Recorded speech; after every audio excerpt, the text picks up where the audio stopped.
வணக்கம். இன்றைய முக்கிய செய்திகள். மறைந்த தமிழக முன்னாள் முதலமைச்சர் ஜெயலலிதாவின் 77வது பிறந்த நாள் இன்று புதுச்சேரி அரசின் செய்தி மற்றும் விளம்பரத்துறை சார்பில் கொண்டாடப்பட்டது.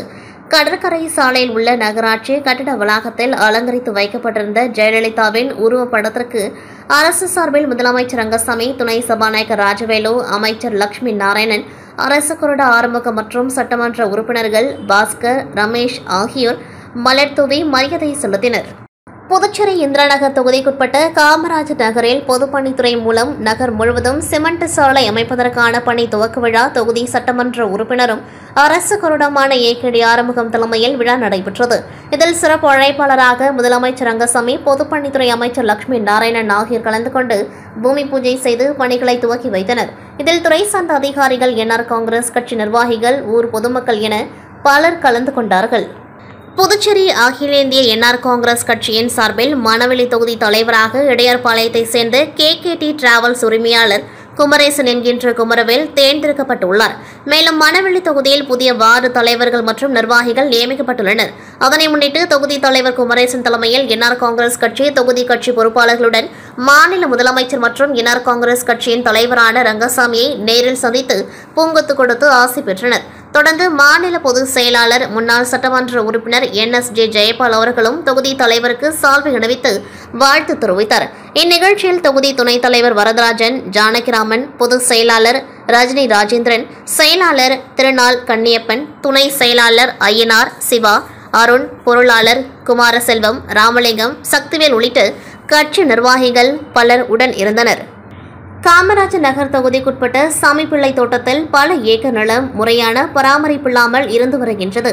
இந்நிலையில் சில வருடங்களுக்கு முன்பு புதுச்சேரி அரசாங்கம் மாநிலத்தை கையகப்படுத்தி பொதுமக்களுக்கு பயன்படும் வகையில் காமராஜர் மணிமண்டபம், அரசு அலுவலகங்கள் கட்டப்பட்டது.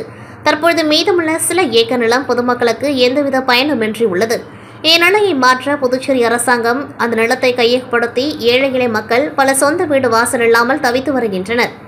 இதனையடுத்து இலவச வீடுகள் கட்டிக் கொடுக்கும்படியும் அல்லது அரசாங்கம் சார்பில் அரசு பள்ளி கட்டிடம் அமைத்து ஏழை எளிய குழந்தைகளின் அடிப்படை கல்வி முறையை சென்றடையும்படியும் அல்லது புதுச்சேரி மற்றும் தொகுதி மக்களின் குழந்தைகள் விளையாட்டு திறனை மேம்படுத்தும் வகையிலும், அரசு பள்ளி குழந்தைகள் பயன்படும் வகையிலும், சர்வதேச விளையாட்டுகளில் கலந்து கொள்ள ஊக்குவிக்கும் வகையிலும் விளையாட்டு பயிற்சி மைதானம் அமைக்க வலியுறுத்தி காமராஜ் நகர் தொகுதிக்குட்பட்ட சமிப்பிள்ளை தோட்டம் பகுதியைச் சேர்ந்த மக்கள் ஒன்று சேர்ந்து சமூக சேவகர் உமாசங்கர் தலைமையில் சுமார் 500க்கும் மேற்பட்ட மக்கள் ஊர்வலமாக சென்று தொகுதி சட்டமன்ற உறுப்பினர் ஜான்குமாரிடம் கோரிக்கை மனு வழங்கினர். தொடர்ந்து சட்டமன்ற உறுப்பினர் தலைமையில் முதலமைச்சர் ரங்கசாமியை சந்தித்து கோரிக்கை மனு வழங்கினர். இதில் தொகுதி மக்கள் பலர் கலந்து கொண்டார்கள்.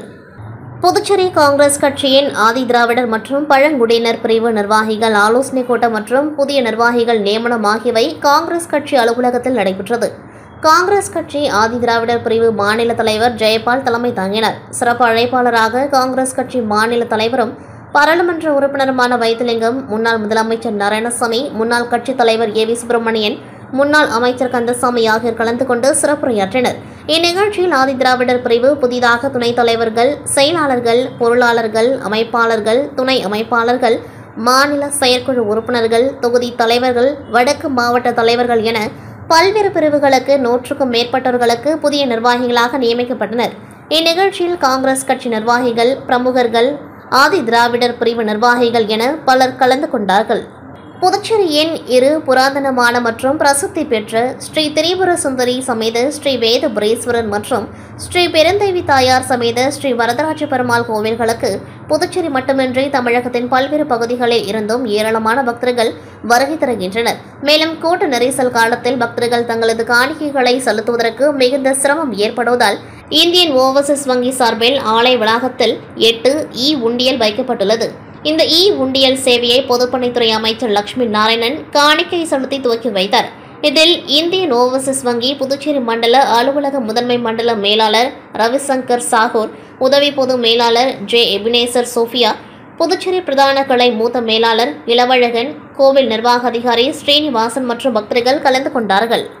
அரியங்குப்பம், கொமேன் உட்பட அரியங்குப்பம் கிழக்கு கிராம பஞ்சாயத்துகளில் உள்ள அணு கார்டன் மற்றும் கென்னடி நகர் ஆகிய பகுதிக்கு 2023-24 ஆண்டிற்கான சட்டமன்ற உறுப்பினர் மேம்பாட்டு நிதியின் கீழ் முதல் தவணையாக ரூபாய் 16,77,450 மதிப்பீட்டில் சாலை மற்றும் வடிகால் வசதி அமைப்பதற்கான பணியினை சட்டமன்ற உறுப்பினர் பாஸ்கர் என்ற தட்சிணாமூர்த்தி பூமி பூஜை செய்து துவக்கி வைத்தார்.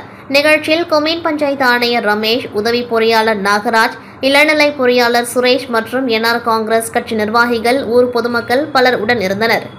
புதுச்சேரி மணவெளி தொகுதிக்குட்பட்ட மணவெளி மந்தைவெளி திடலில் தமிழக முன்னாள் முதல்வர் ஜெயலலிதாவின் 77ஆம் ஆண்டு பிறந்தநாள் விழா மாநில துணை செயலாளர் குமுதன் புருஷோத்தமன் தலைமையில் நடைபெற்றது. இதில் மலர்களால் அலங்கரித்து வைக்கப்பட்டிருந்த ஜெயலலிதாவின் திருவுருவப் படத்திற்கு மாலை அணிவித்து மலர் தூவி மரியாதை செய்யப்பட்டது. தொடர்ந்து ஏழை எளிய மக்களுக்கு புடவைகள் மற்றும் பிரியாணி வழங்கப்பட்டது. இவ்விழாவில் தொகுதி அவைத் தலைவர் மூர்த்தி, மாநில விவசாய அணி பார்த்தசாரதி, எம்ஜிஆர் மன்ற நிர்வாகி பாண்டுரங்கன், மணவெளி வார்டு தர்மேந்திரன், ஜெயேந்திரன், வாசு, சேது, கணேசன், ஜானகிராமன், இளங்கோ, ரோமன், ரமேஷ், பூரணங்குப்பம் கார்த்திக், தயாளன், அருள்மணி, செல்வமணி, ராஜா, மதன் உள்ளிட்ட ஏராளமானோர் பங்கேற்றனர்.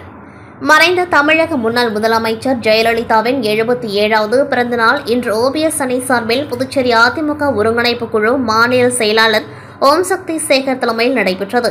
அதன்படி 100 அடி சாலையில் உள்ள ஜெயலலிதாவின் திருவுருவ சிலைக்கு லெனின் வீதியில் இருந்து ஊர்வலமாக வந்து முன்னாள் சட்டமன்ற உறுப்பினர் ஓம் சக்தி சேகர் தலைமையில் நிர்வாகிகள் மாலை அணிவித்து மரியாதை செலுத்தினர். தொடர்ந்து லெனின் வீதியில் உள்ள தலைமை கழகத்தில் கட்சி கொடி ஏற்றி ஜெயலலிதாவின் திருவுருவப் படத்திற்கு மலர் தூவி மரியாதை செலுத்தினார்.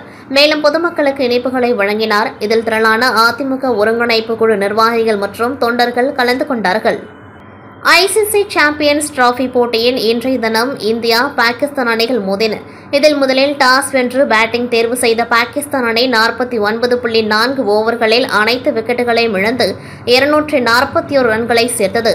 தொடர்ந்து 242 எடுத்தால் வெற்றி என்ற இலக்குடன் களமிறங்கிய இந்திய அணி 42.3 ஓவர்களில் 4 விக்கெட்டுகளை இழந்து 244 ரன்களை அடித்து வெற்றி பெற்றது. உலகெங்கிலும் உள்ள கிரிக்கெட் ரசிகர்கள் மிகவும் உற்று நோக்கிய இந்த இந்தியா பாகிஸ்தான் இடையேயான போட்டி புதுச்சேரி கடற்கரை சாலையில் உள்ள காந்தி திடலில் பிரம்மாண்ட திரையில் ஒளிபரப்பப்பட்டது. புதுச்சேரி அரசு சுற்றுலாத்துறை சார்பில் ஒளிபரப்பப்பட்ட இந்த போட்டியை ஏராளமான சுற்றுலா பயணிகள் மற்றும் பொதுமக்கள் கண்டு ரசித்தனர். ஆட்டத்தின் கடைசி பந்தில் விராட் கோலி சதம் அடித்து இந்திய அணியை வெற்றி பாதைக்கு அழைத்து சென்றதை அங்கு கூடியிருந்தவர்கள் மகிழ்ச்சியுடன் கொண்டாடி மகிழ்ந்தனர். துபாயில் நடந்த சாம்பியன்ஸ் டிராபிக்கான கிரிக்கெட் போட்டியில் நேற்று பாகிஸ்தானை எதிர்த்து இந்தியா விளையாடி அபார வெற்றி பெற்றது. விராட் கோலி 100 ரன்கள் எடுத்து அணிக்கு பெருமை சேர்த்தார். இந்திய வெற்றிக்கு பிரதமர் மோடி, மத்திய அமைச்சர் அமித்ஷா முதலானவர்கள் வாழ்த்து தெரிவித்துள்ளனர். இந்திய கிரிக்கெட் கவுன்சில் தலைவராக ஜெய்ஷா வந்தது முதலே இந்திய அணி பல வெற்றிகளை குவிக்க ஆரம்பித்தது. இப்பொழுது அவர் ICC தலைவராகவும் மாறியிருக்கின்றார். முன்னைவிட இந்திய அணி அதிக வலிமையுடன் இருக்கின்ற நிலையில் பாகிஸ்தான் வெற்றி அதற்கு ஒரு புத்துணர்ச்சியை ஊட்டியிருக்கின்றது. இந்திய வீரர்களுக்கு புதுச்சேரி முன்னாள் IFS அதிகாரி சத்தியமூர்த்தி வாழ்த்துக்களை தெரிவித்துள்ளார். இந்த வெற்றி தொடர்கதையாகட்டும். உலகின் வலுவான கிரிக்கெட் அணியாக இந்தியா புகழ் பெறட்டும். இந்திய வீரர்களுக்கும் அவர்களை உற்சாகப்படுத்திய புதுச்சேரி மக்கள் உட்பட அனைவருக்கும் பாராட்டுகளையும் வாழ்த்துக்களையும் தெரிவித்துக் கொள்கின்றேன் என சத்தியமூர்த்தி அவர்கள் கூறியுள்ளார். விழுப்புரம் மாவட்டம் சர்வதேச நகரமான ஆரோவில்லில் உள்ளது யாத்ரா கலைக்குழு. இந்த குழு அருகில் உள்ள கிராமங்கள் தோறும் பல்வேறு விழிப்புணர்வு வீதிதோறும் நாடகங்கள் நடத்தி வருகின்றன. இந்நிலையில் வானூர் அடுத்த கொந்தமூர் கிராமத்தில் திடக்கழிவு மேலாண்மை மற்றும் சுற்றுச்சூழல் பாதுகாப்பு குறித்த விழிப்புணர்வு நாடகம் நடைபெற்றது. இந்த நாடகத்தை அப்பகுதி கிராம மக்கள் மற்றும் இளைஞர்கள், குழந்தைகள் என ஏராளமானோர் கலந்து கொண்டு பார்வையிட்டனர். இத்துடன் செய்திகள் நிறைவடைகின்றது. நன்றி, வணக்கம்.